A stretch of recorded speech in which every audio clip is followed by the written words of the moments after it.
Amém, queridos, a paz do Senhor Jesus Cristo. Como vão, queridos? Boa tarde. Amém. Glória a Deus, louvado seja o nome do nosso Senhor Jesus Cristo. A Ele toda honra, a Ele toda glória. Passando aqui, queridos, para te desejar uma boa tarde. Amém. Em nome de Jesus. E é claro, com toda e absoluta certeza, para compartilhar uma palavra do nosso Senhor Jesus Cristo. Vamos continuar a fazer a leitura do Evangelho de Mateus. Hoje será o capítulo 21 e o 22, amém? Em nome do Senhor Jesus Cristo, a Ele toda honra, a Ele toda glória. Eu estou aqui bem gripada, tossindo, mas eu não vou deixar de falar do nosso Senhor Jesus Cristo, amém? Em nome de Jesus, a Ele toda honra, a Ele toda glória. Vamos dar continuidade à leitura da palavra do nosso Senhor Jesus Cristo. Vamos aqui para o capítulo 21, amém? Evangelho de Mateus. A entrada triunfal em Jerusalém, que ela se encontra em Marcos, em Lucas e em João também, nos 4 evangelhos, agora com Mateus. E quando eles se aproximaram de Jerusalém, e chegando a Betfage, junto ao Monte das Oliveiras, então enviou Jesus dois discípulos, dizendo-lhes: Ide à aldeia, que está de fronte de vós, e logo encontrareis uma jumenta presa, e com ela um jumentinho. Soltando-os, trazei-os para mim. E se algum homem vos disser alguma coisa, dizei: o Senhor necessita deles, e logo os enviará de volta. Ali logo os enviará de volta. Jesus precisava daqueles jumentinhos, né? Tudo isso foi feito para que pudesse se cumprir o que foi dito pelo profeta, dizendo, o profeta Isaías: Dizei à filha de Sião: eis que o teu rei vem a ti manso e montado sobre um jumento, e um jumentinho cria de uma jumenta. E indo os discípulos, fazendo como Jesus lhes ordenara, obedeceram à voz do nosso mestre. Trouxeram a jumenta e o jumentinho, e sobre eles puseram as suas vestes, e eles o colocaram em cima. Olha só a honra que aqueles discípulos estavam, né, ali fazendo com Jesus Cristo. Eles tiraram as suas vestes, puseram as suas vestes, né, sobre o jumentinho, para que Jesus sentasse em cima daquele jumentinho. E uma multidão muito grande estendia as suas vestes pelo caminho, e outros cortavam ramos de árvores e os espalhavam pelo caminho. Tudo isso já foi lá atrás, né, falado pelo profeta Isaías. Amém? E as multidões que iam à frente e as que o seguiam clamavam, dizendo: Hosana ao filho de Davi. Bendito é o que vem em nome do Senhor. Hosana nas alturas. E entrando ele em Jerusalém, toda a cidade estava agitada, dizendo: quem é este? E a multidão dizia: este é Jesus, o profeta de Nazaré, da Galileia. A limpeza do templo. Está em Marcos, em Lucas e em João também, que diz assim: E entrando Jesus no templo de Deus, expulsou todos os que vendiam e compravam no templo, e derrubou as mesas dos cambistas e os bancos dos que vendiam pombas. E disse-lhes: Está escrito: a minha casa será chamada casa de oração, mas vós a fazeis covil de ladrões. Está em Isaías também. E foram ter com ele no templo cegos e coxos, e ele os curou. E vendo os principais sacerdotes e os escribas as coisas maravilhosas que ele fizera, Jesus fazia. Amém, queridos. E vendo os principais sacerdotes e os escribas as coisas maravilhosas que ele fizera, ele quem? Jesus. E as crianças gritando no templo, e dizendo, as crianças gritando no templo, dizendo: Hosana ao filho de Davi. E aqueles escribas se indignaram e perguntaram-lhe: ouves o que estes dizem? E Jesus lhes disse: sim, nunca lestes? Pela boca dos pequeninos e dos bebês de peito tirastes perfeito louvor? E ele, deixando-os, saiu da cidade para Betânia e ele se alojou ali. A maldição da figueira, que está em Marcos também. Ora, de manhã, voltando para a cidade, Jesus teve fome. E, avistando uma figueira à beira do caminho, dela se aproximou e não encontrou nada, senão algumas folhas, e disse-lhe Jesus: jamais cresça fruto em ti, para sempre. E a figueira murchou imediatamente. E vendo isto, os discípulos admiraram-se, dizendo: como murchou imediatamente a figueira? Jesus respondendo disse-lhes: na verdade eu vos digo, se tiverdes fé e não duvidardes, não só fareis o que foi feito à figueira, mas também, se a este monte disserdes, move-te e lança-te no mar, isso será feito. E todas as coisas, tudo o que pedirdes em oração, crendo, recebereis. A questão da autoridade de Jesus está em Marcos e em Lucas. A questão da autoridade de Jesus. Tendo Jesus entrado no templo e estando ele a ensinar, os principais sacerdotes e os anciãos do povo se aproximaram dele, dizendo: com que autoridade tu fazes estas coisas? E quem te deu tal autoridade? Aqueles homens, aqueles mestres da lei, aqueles homens, que se achavam dono de tudo, dono da verdade, eles fizeram essa pergunta a Jesus. Fizeram, na realidade, duas perguntas. Com que autoridade tu fazes essas coisas? E quem te deu tal autoridade? E Jesus respondendo disse-lhes: eu também vos perguntarei uma coisa. Se me responderdes, eu de igual modo vos direi com que autoridade eu faço essas coisas. Jesus vai perguntar para eles agora assim: o batismo de João de onde era? Uma pergunta. Jesus também fez duas perguntas. Do céu ou dos homens? E eles arrazoavam entre si, dizendo: bem, se nós dissermos do céu, Jesus, ele nos dirá: então, por que não acreditastes nele? Mas se dissermos dos homens, tememos o povo, porque todos consideram João como profeta. E respondendo a Jesus, disseram. Aí eles responderam a Jesus assim: nós não podemos dizer. E Jesus respondeu para eles assim: nem eu vos digo com que autoridade eu faço estas coisas. É forte, que eles, como que Jesus, com a sua plena sabedoria, ele respondeu aqueles homens. Ele não respondeu, ele perguntou, pergunta por cima de pergunta, porque Deus conhece o nosso coração. A parábola dos 2 filhos. Mas que vos parece? Certo homem tinha 2 filhos e, dirigindo-se ao primeiro, disse: filho, vai trabalhar hoje na minha vinha? Ele respondeu e disse: eu não quero. Mas depois arrependido foi. E dirigindo-se ao segundo filho, falou-lhe como ele falou com o primeiro, de igual modo. E respondendo ele disse: eu vou, Senhor, e não fui. Qual destes 2 fez a vontade do seu pai? Disseram-lhe eles: o primeiro. Disse-lhe Jesus: na verdade eu vos digo que os publicanos e as prostitutas entram antes de vós no reino de Deus.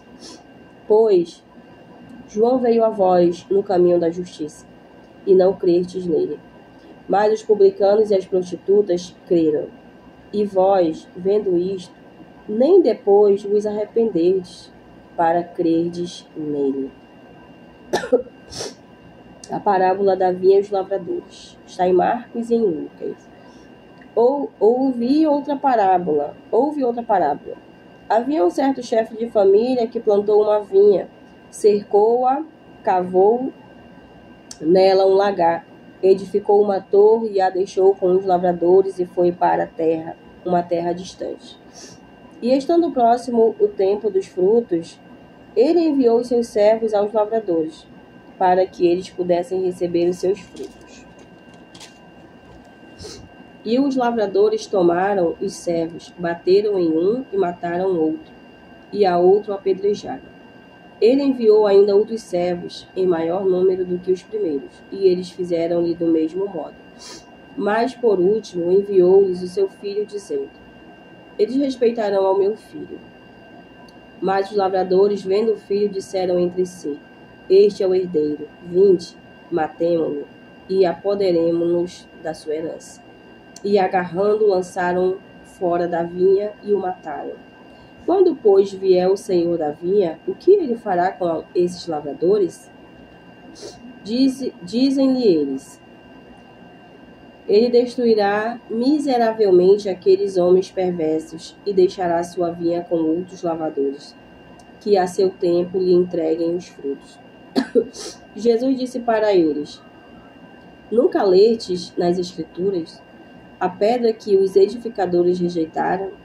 Essa se tornou a cabeça de esquina. Isso é obra do Senhor e é maravilhosa aos nossos olhos? Uma pergunta Jesus fez. Portanto, eu vos digo que o reino de Deus vos será tirado e será dado a uma nação que dê os seus frutos. Glória a Deus, porque nós fazemos parte dessas pessoas. E quem cair sobre esta pedra, despedaçar-se-á, mas aquele sobre quem ela cair será reduzido a pó. E quando os principais sacerdotes e fariseus ouviram estas parábolas, entenderam que ela falava deles. E ele falava deles.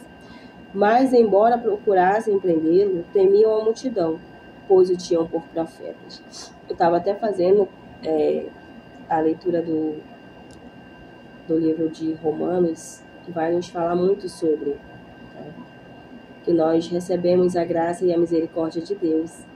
O povo de Deus, o povo escolhido, eles rejeitaram o nosso Senhor Jesus Cristo. E nós alcançamos a graça da salvação. Amém? Então, se você tiver interesse em conhecer mais, se aprofundar mais, abra o livro de Romanos, leia do início ao fim. Amém? Em nome de Jesus, para você entender mais sobre as bênçãos que nós recebemos do nosso Senhor. Né? Por causa do povo dele que rejeitou, nós recebemos essa graça sobre as nossas vidas. A parábola do banquete de casamento. E respondendo, capítulo 22. E respondendo Jesus novamente lhes falou em parábola, dizendo: o reino do céu é semelhante a um certo rei, que fez as bodas de seu filho. E enviou os seus servos a chamar os convidados para as bodas. E estes não quiseram vir. Mais uma vez ele enviou outros servos, dizendo: dizei aos convidados: eis que tenho o meu jantar preparado, os meus bois e meus cevados estão mortos, e todas as coisas estão prontas. Vinde às bodas. Mas eles fizeram pouco caso. Seguiram os seus caminhos, um para sua fazenda, outro para o seu negócio. E os outros tomaram os seus servos e os maltrataram e mataram. Mas ouvindo disso, o rei irou-se e, enviando os seus exércitos, destruiu aqueles assassinos e incendiou a sua cidade. Então ele diz aos servos: as bodas estão preparadas, mas os que foram convidados não eram dignos. E depois às estradas e convidai para as bodas todos quantos encontrardes. E os servos, saindo pelas estradas, ajuntaram todos quanto encontraram, tanto maus como bons, e o casamento ficou cheio de convidados. E o rei, entrando para ver os convidados, viu ali um homem que não estava com veste de casamento. E ele disse-lhe: amigo, como entraste aqui, não tendo veste de casamento? E ele emudeceu. Então disse o rei aos servos: amarrai os seus pés e mãos, levai-o embora e lançai-o nas trevas exteriores. Ali haverá choro, ali haverá pranto e ranger de dentes. Porque muitos são chamados, mas poucos são escolhidos. Muitos são chamados, poucos são escolhidos. Né? O Senhor aqui, vamos aqui, versículo 15. A questão do pagamento de impostos, que está em Marcos e em Lucas também. Indo então os fariseus, consultaram entre si como apanhariam em alguma palavra. Eles estavam arquitetando, armando contra Jesus Cristo. Eles se juntaram ali numa panelinha, né, para arquitetar contra o nosso Senhor Jesus Cristo, para planejar uma armadilha contra ele. Então, eles estavam ali entre si, se consultando, como que eles iam apanhar Jesus em alguma palavra. Eles já tinham falado tanta coisa aqui, já tinham chamado Jesus, colocado Jesus ali, né, em meio a perguntas. Então, Jesus, com toda a sabedoria que o Pai deu para ele, né, ele vinha dentro sempre da palavra. E aquelas pessoas não conseguiam, né, o que elas queriam contra o nosso Senhor Jesus Cristo. E enviaram-lhe os seus discípulos com os herodianos, dizendo: olha o que eles fizeram, eles armaram essa cilada para o Senhor Jesus, enviando pessoas para mais uma vez fazer pergunta ao nosso Senhor Jesus, para ver se em algum momento da palavra, né, ele errasse ali de alguma forma. E enviaram-lhe os seus discípulos com os herodianos, dizendo: mestre, nós sabemos que tu és verdadeiro e ensinas o caminho de Deus em verdade. E sem te preocupar com nenhum homem, pois não reparas na aparência dos homens. Olha só, queridos, esse versículo é maravilhoso, está até aqui marcado com caneta. Porque Jesus, ele não olha a aparência do homem, ele conhece o nosso coração. Dize-nos, portanto, o que tu pensas? É lícito dar tributo a César ou não?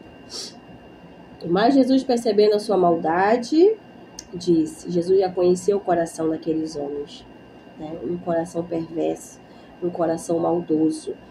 Por que me tentais, hipócritas? Olha só como Jesus vai falar com eles.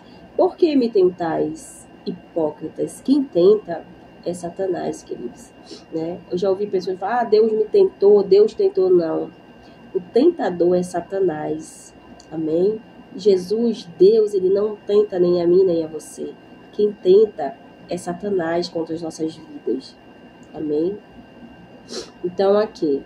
Por que me tentais, hipócritas? Hipócritas, mostrai-me a moeda do tributo. Mostrem-me a moeda do tributo. Trazem-me aqui uma moeda. Né?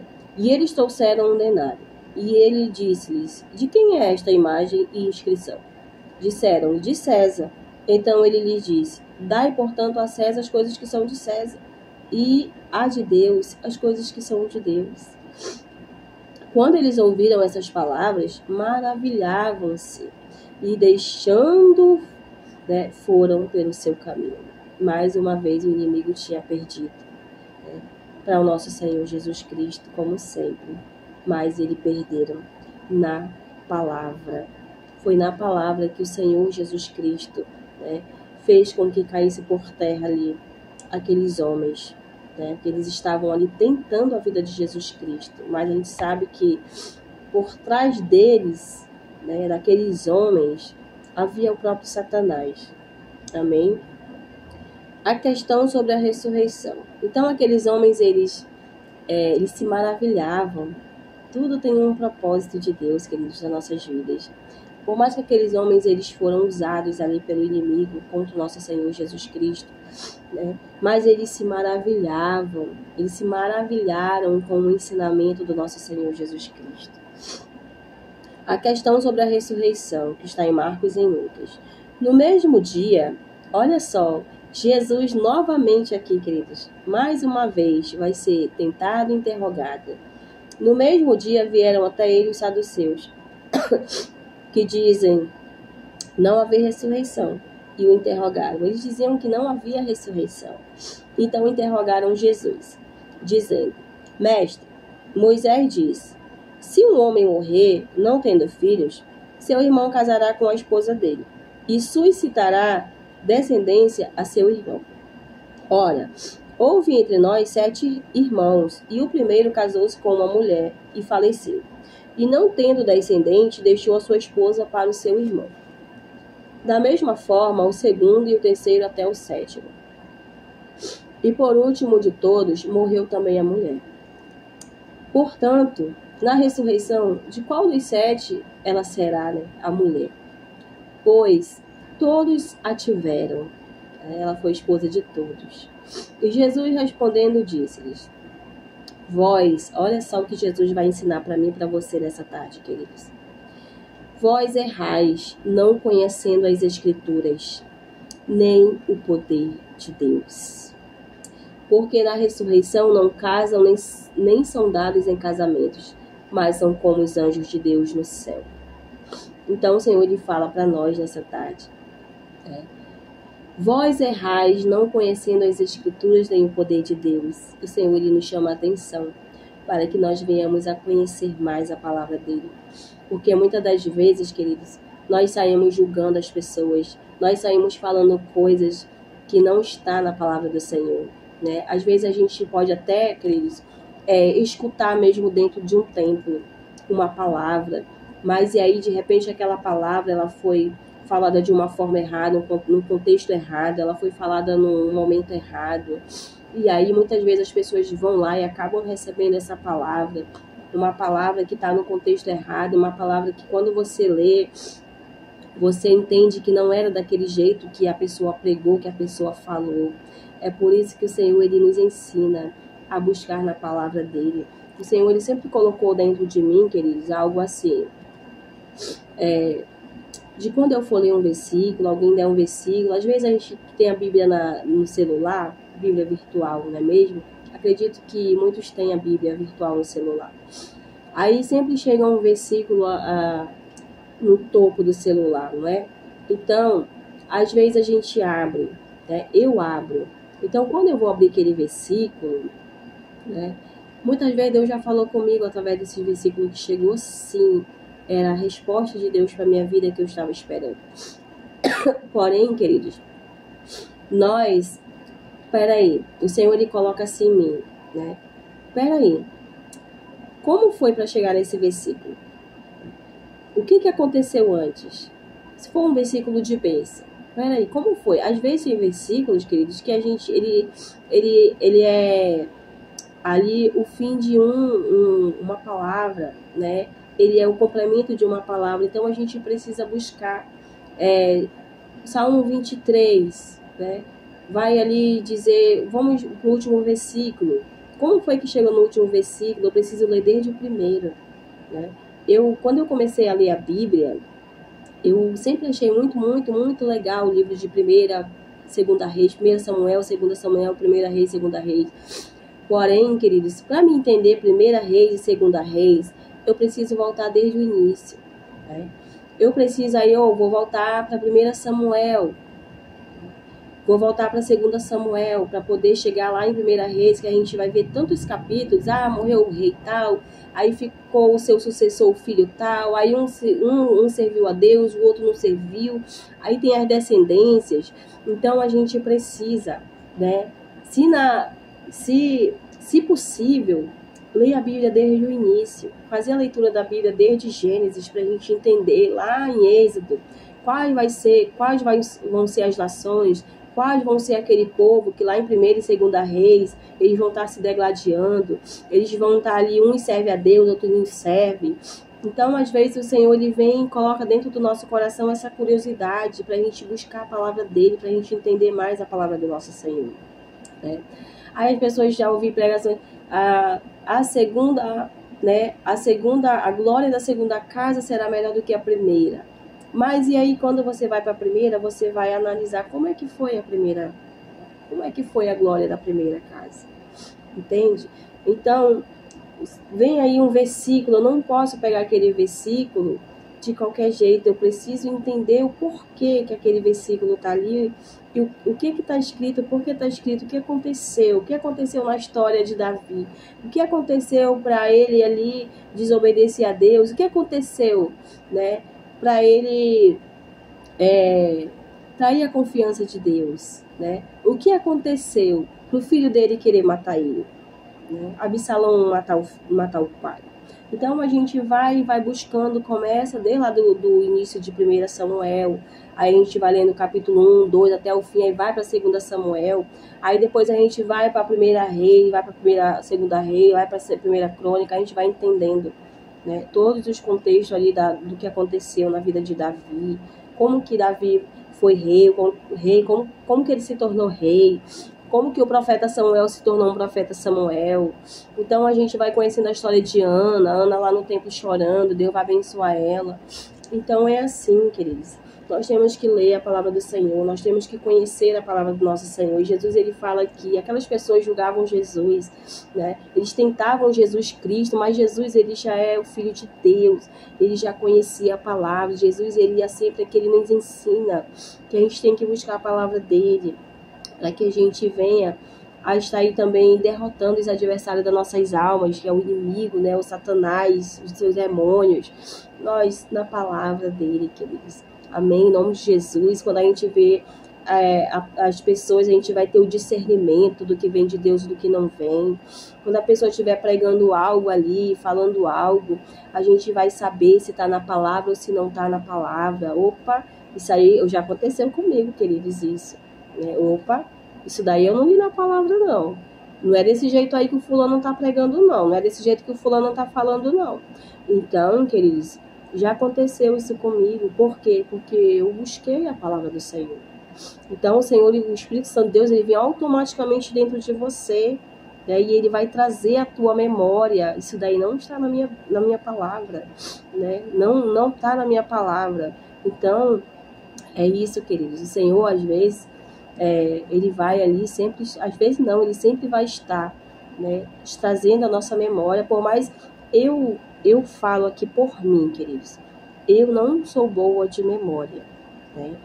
Eu levei bastante tempo e estou levando bastante tempo para gravar versículo, mas quando eu leio a palavra do Senhor, e se eu ver alguém falar, pregar sobre aquele versículo, sobre aquela passagem, eu sei que está lá na Bíblia porque eu li. E quanto mais a gente lê a palavra do Senhor, mais a gente vai ali se alimentando, e a gente vai, quando alguém você ouvir, olha, eu não sei qual é o versículo, eu não sei qual é o livro, mas eu vi essa palavra, ela está lá, entende? Então eu peço muito do Senhor isso, né? Que ele venha me dando bem memória para me gravar versículo, gravar capítulo, mas o importante é que nós venhamos ler, a gente sabe que está lá, que a gente leu.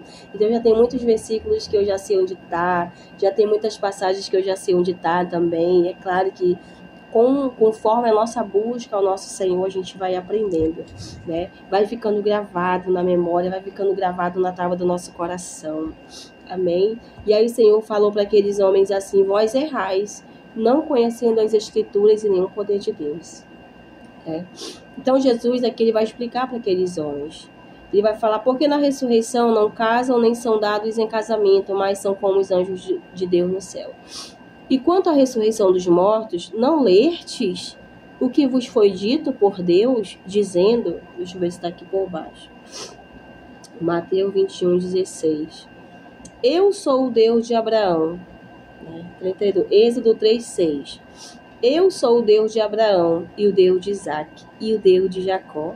Jesus fez essa pergunta para ele: vocês não leram? Vocês não sabem? Né? Que lá em Êxodo estava, olha só, Jesus, né? Ele estava falando do Antigo Testamento. Ele estava falando, lembrando aquelas pessoas sobre o que tá acontecendo agora. Né? Eu sou o Deus de Abraão e o Deus de Isaac e o Deus de Jacó. Vocês não lembram disso? Deus não é Deus dos mortos, mas Deus dos vivos. E as multidões, ouvindo isto, maravilhavam-se com a sua doutrina. Como Jesus tinha 30 e poucos anos, Jesus já sabia de tudo isso, porque ele era filho do nosso Deus Todo-Poderoso. Jesus é o verbo, é a palavra, entende? Mas Jesus está nos dando um ensinamento aqui. O grande mandamento também que está em Marcos e em Lucas. Mas os fariseus, quando ouviram que ele fizera emudecer os saduceus, eles se reuniram, olha só, e eram vários grupos de panelinha, eram saduceus, né? Eram os herodianos, eram os grandes sacerdotes, eram os escribas, eles se juntavam tudo ali para atacar o nosso Senhor Jesus Cristo. E assim não é diferente nas nossas vidas hoje. Sempre vai ter pessoas que vão se juntar, vão se unir para tocar no nosso nome, para falar de nós, para falar contra nós, para querer se levantar contra as nossas vidas. Então, olha só, eles se irritaram, né? Eles se emudeceram, aí eles vão lá e eles fizeram emudecer os saduceus, eles se reuniram. Então um deles, que era mestre da lei, perguntou-lhe, provando Jesus, dizendo: mestre, qual é o grande mandamento na lei? Era pergunta por cima de pergunta. Olha só, queridos, em Jesus ele nos ensina aqui a buscar a palavra dele. Jesus, ele abateu aquelas pessoas ali com a palavra, né? Mestre, qual é o grande mandamento na lei? Achando que Jesus não sabia, ele era a palavra.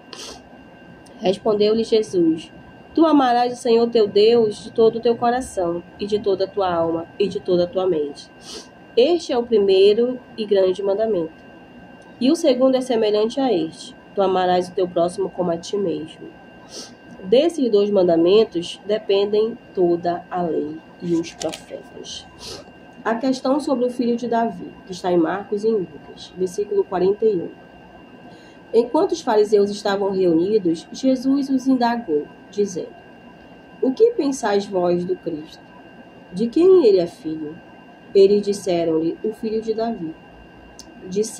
Disse-lhes ele: Como então Davi, em espírito, lhe chama Senhor, dizendo: Disse o Senhor ao meu Senhor: Assenta-te à minha direita, até eu fazer os teus inimigos por escabelo. Então, se Davi lhe chama Senhor, como é ele seu filho?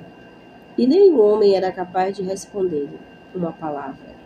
E daquele dia em diante, nenhum homem ousou fazer-lhe mais pergunta.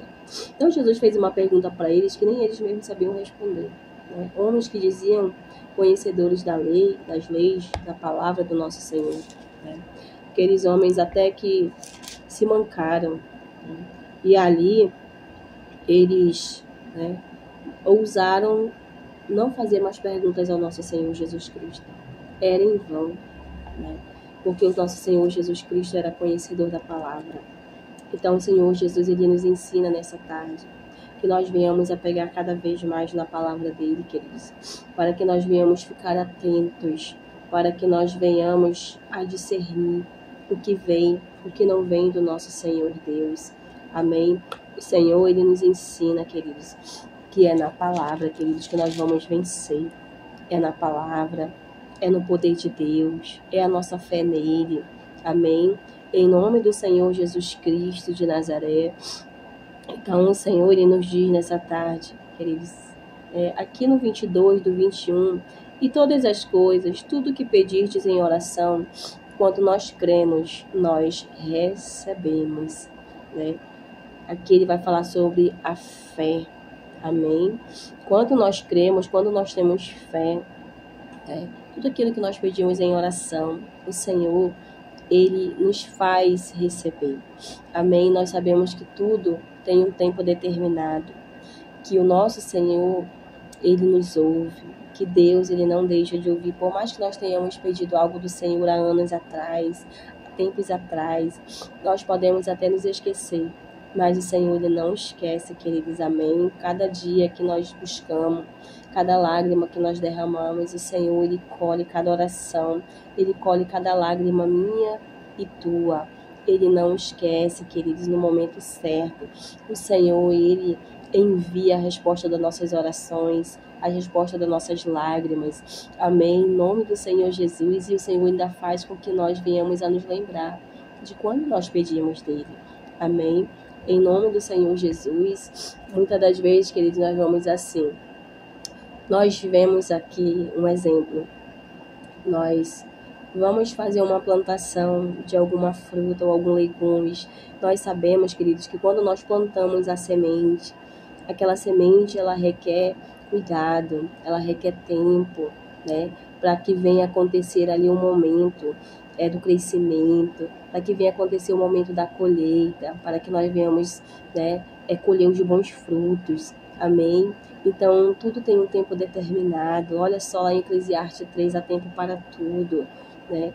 Há tempo para tudo. Então, imagina só, eu planto uma semente hoje, né? E hoje mesmo eu já quero colher, eu já quero comer o fruto dessa árvore, dessa semente que eu plantei ali, né? Eu vou plantar uma árvore de abacate, uma árvore de mamão, a sementezinha pequenininha, nem sei como que é a semente, mas, né? Então, como é que eu vou querer comer hoje esse fruto se requer tempo, queridos? Mas o Senhor, ele não esquece, O Senhor ele não esquece aquilo que eu e você pedimos dele. A gente sabe muito bem que tem orações que são atendidas de imediato, que tem orações que são atendidas, né? Como nós vemos ali um exemplo de Ezequias, que orou, chorou amargamente, que o Senhor falou para Isaías ir lá com ele, né, e falar para ele: arruma a tua casa, que tu vai morrer. Então, enquanto Isaías estava ali ainda no pátio do palácio, indo embora, né, enquanto ele já descia e ia embora, Ezequias virou para a parede e chorou amargamente para o Senhor, clamando ao Senhor com poucas palavras.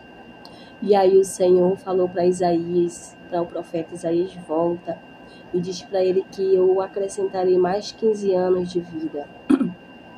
Então, queridos, tudo é conforme a vontade do Senhor, não é conforme nem a minha nem a tua vontade. Amém? Em nome do Senhor Jesus, nós sabemos que há orações, sim, que são atendidas de imediato. Eu já recebi orações atendidas de imediato, amém? Mas tem orações, né, tem petições que nós pedimos a Deus que requer tempo, tudo é no tempo de Deus, amém? Principalmente quando é libertação. Libertação de algum ente querido nosso, de algum parente nosso, de algum filho, filha, marido, amém? Nós sabemos que nós temos que ser a primeira pessoa a se posicionar, amém? Em nome de Jesus, não adianta eu querer buscar uma libertação de alguém, buscar que Deus liberte meu marido, que Deus liberte meus filhos, se eu primeiramente preciso me posicionar em Deus, se eu ainda nem sequer dobrei o meu joelho, se eu ainda nem sequer confessei o nosso Senhor, acreditei, criei nele, então não adianta. Nós precisamos primeiro nos posicionar como coluna de oração. E eu sou uma testemunha viva do que Deus fez na minha vida e fez na minha casa e continua fazendo. E há de fazer ainda. Amém? Eu creio em nome do Senhor Jesus que eu e minha casa serviremos ao Senhor. E que você e a sua casa também servirão ao nosso Senhor. Amém? Basta, queridos, nós crermos e não perdermos a nossa fé no nosso Senhor Jesus Cristo. Amém? Então, e todas as coisas, tudo que pedirdes em oração crendo, recebereis. Que nós não venhamos a deixar, né, de perseverar, que nós não venhamos deixar de crer no nosso Senhor Jesus Cristo. Amém? Que nós venhamos ser perseverantes. O Senhor não se agrada daqueles que retrocedem, daqueles que desistem. Amém, queridos? É isso que o inimigo das nossas vidas, ele quer, que nós venhamos a desistir, que nós venhamos fraquejar, que nós venhamos perder a esperança, perder a fé, porque ele veio para roubar, matar e destruir, para roubar a nossa fé, né? Ele veio para matar nossos sonhos, nossos desejos, ele veio, queridos, ali para destruir, né, nossos desejos, nossos sonhos, veio para roubar, matar e destruir tudo aquilo que Deus ele tem para nossas vidas. Mas o Senhor ele nos garante promessas na palavra dele, ele nos garante, queridos, amém?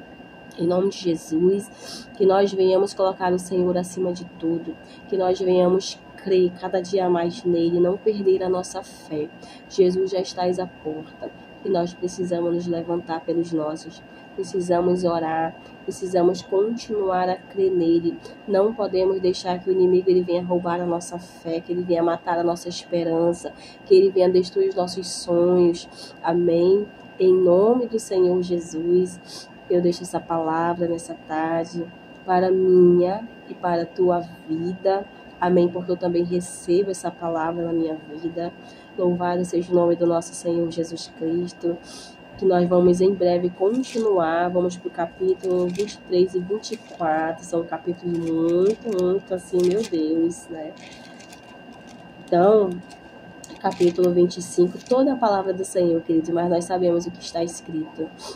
Capítulo 23, capítulo 24, capítulo 25 em diante. Em nome de Jesus, fiquem todos na paz do nosso Senhor Jesus Cristo. Que Deus abençoe a tua vida, a tua família, a tua casa. Amém. Continua comigo na leitura da palavra. Quando terminarmos o Evangelho de Mateus, a gente vai para o Evangelho de Marcos. Amém. Em nome do Senhor Jesus. Continue aí na sua casa também. Pegue a sua Bíblia, leia a palavra do nosso Senhor. Que eu tenho certeza que Ele há de falar com você grandiosamente. Amém. Em nome do Senhor Jesus. Fiquem todos na paz. Uma ótima tarde.